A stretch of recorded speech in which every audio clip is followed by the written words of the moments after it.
নওগাঁ জেলার দুবলহাটির রাজবাড়িটি আজকে আমি আপনাদেরকে ঘুরিয়ে ঘুরিয়ে সম্পূর্ণ অংশটি দেখানোর চেষ্টা করব।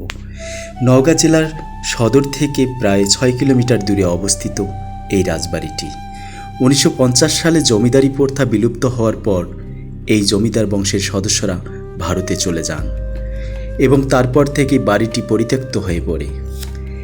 এই রাজবাড়িটি সবচেয়ে বড় আকর্ষণীয় দিক হল এর বিশাল প্রাসাদ। এই প্রাসাদে রোমান স্থাপত্যের মতো বড় বড় পিলার রয়েছে, যা তখনকার রাজাদের রুচির পরিচয় বহন করে। দুবলহাটি রাজবাড়ি নওগাঁ জেলার একটি ঐতিহাসিক স্থান। এটি প্রায় 200 বছরের পুরনো এবং এর সাথে অনেক ইতিহাস জড়িয়ে আছে। এই রাজবাড়িটি ছিল দুবলহাটি জমিদারদের প্রধান বাসস্থান। এটি প্রায় 5 একর জমির উপরে নির্মিত। এই বাড়িতে প্রায় 350টি ঘর, 7টি আঙ্গিনা আছে, যা এখন ধ্বংসাবিশেষ।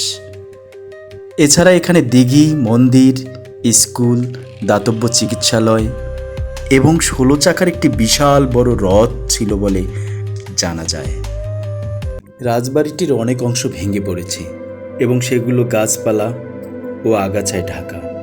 তবে এর ভাঙা অংশগুলো থেকে এখনও অতীত জাঁকজমক এবং স্থাপত্য শৈলী সম্পর্কে একটি দারুণ ধারণা পাওয়া যায়।